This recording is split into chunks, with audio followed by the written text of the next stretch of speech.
everyone, my name is Imani and I am here with Social Soda. So, a little bit about me. I am a master's student studying here in London, and I'm originally from the United States, specifically Philadelphia. Shout out. Decided to come and study in London for a variety of reasons. I really wanted to get experience in a different culture, a different country. My program, it's 2 years, 1 year in London, 1 year in Paris. So I kind of get to experience both countries and both educational experiences. Those are some of the reasons that I decided to come and study here. There's many more, but that's the Cliff Notes version. Since I've been here, I've noticed that there are some differences academically in between the way that the two countries are set up in their academics, in their university academics.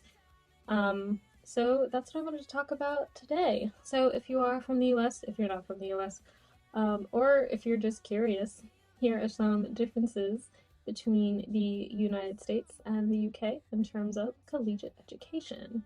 Bit of a disclaimer, these are going to be specific to master's programs, as that's the only experience that I've had so far. I'm sure there are differences between the undergraduate experience in the US versus the UK as well, but these are just going to cover the postgrad. Three main differences that I've noticed. So the first one, the academic structure is different. And what I mean by that is that there's no homework, there's no quizzes, there's no tests, really. All your grade for the course is based off of one big assignment at the end of the term. I had one class that I had to write an essay for, and another that I had an exam for. So those were my only assessments throughout the entire term. Everything was weighing on those two things, which is very, very different from the way we do things in the US. Usually you'll have exams, you'll have quizzes, you'll have homework, you'll have things intermittently woven throughout the course, where you can raise your grade. So there's more opportunities to raise your grade, but also more opportunities to lower your grade, depending on how you look at it. And another thing that is interesting that I've noticed, kind of in the same vein as academic structural differences, is that there are fewer classes. And this could be a function of grad school, because honestly, I know in the US, like, grad school, you do have fewer classes. You might have like 3 or 4, whereas in undergrad you can have 5 or 6. Here in the UK, I've only had like 1 or 2 courses per term. So last term I had 2 courses, but one course was like double credits, so it was kind of as if I was taking 3 courses. This term I only have 2, and interestingly, this term my classes don't start at the same time. They kind of start in a staggered way, and I don't know if that's a function of being in the UK or that just could be the way that these courses were set up. And next term I only have 1 class, but I do have my research project, which I've actually started this term, but it's going to continue into next term. That's probably more detail than you needed about my schedule, but yeah, that's kind of how things are looking, and that I think it's quite different from the US. Certainly it's different from undergrad, but I do believe that I think that gets at the fact that a lot of what I'm studying, it's a lot of independent study, so things aren't as handholdy. Not that that's a bad thing, because I think having that level of guidance can be really useful and is very important, but in my experience so far, things are very much independently driven. So that's a really interesting difference. And it's something to really adjust to. I think that's a big adjustment, coming from the US, where things are less loose, a little bit more rigid, in terms of academic study. The second difference that I want to talk about is grades.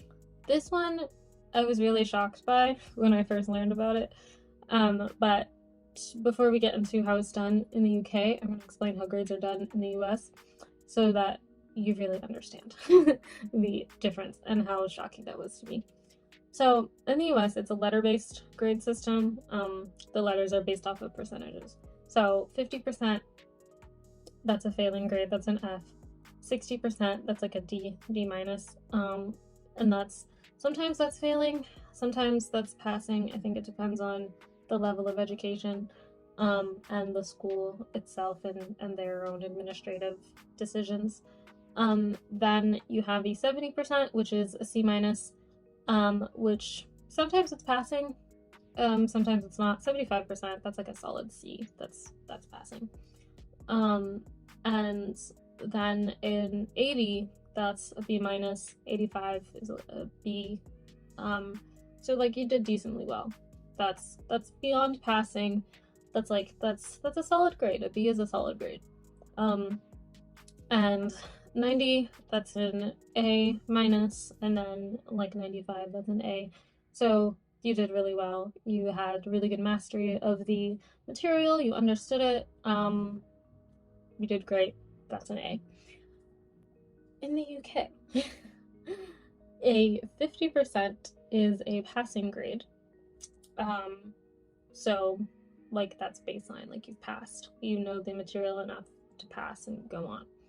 60% is considered a merit. So that's like you did quite well. Like you did pretty well understanding the material, integrating it, analyzing it, whatever was being tested, you got a merit. So that's quite good.